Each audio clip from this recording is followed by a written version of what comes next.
അസ്സലാമു അലൈക്കും വറഹ്മത്തുള്ളാഹി വബറകാതുഹു. സ്വന്തം മകളുടെ ജീവിതം സ്വപ്നം കണ്ടാൽ നമ്മുടെ മക്കൾ നമുക്ക് ജീവനാണ് അല്ലേ. അത് മക്കളാണെങ്കിലും ആൺകുട്ടികളാണെങ്കിലും പെൺകുട്ടികളാണെങ്കിലും അവർ തന്നെയാണ് നമ്മുടെ സന്തോഷവും.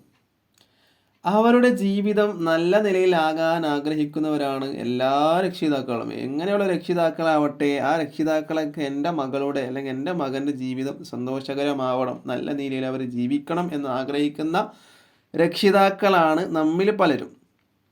അങ്ങനെ നമ്മുടെ മകളുടെ ജീവിതം സ്വപ്നം കണ്ടാൽ അതിൻ്റെ വ്യാഖ്യാനം എന്തായിരിക്കും? നമ്മൾ എന്തായാലും കാണാൻ സാധ്യതയുള്ള ഒരു സ്വപ്നം കൂടിയാണത്. പ്രത്യേകിച്ച് നമ്മുടെ മക്കളാകുമ്പോൾ അല്ലേ. മക്കളോട് നമ്മൾ നല്ല സ്നേഹമുള്ള ആളുകളായിരിക്കും. അത് ചെറിയ മക്കളാവട്ടെ വലിയ മക്കളാവട്ടെ ഭൂരിഭാഗം ആളുകളും സ്നേഹം ഉള്ള ആളുകൾ തന്നെയാണ് മക്കളോട്. അല്ലാത്തവരും ഉണ്ട്. അപ്പോൾ നമ്മൾ സ്വപ്നം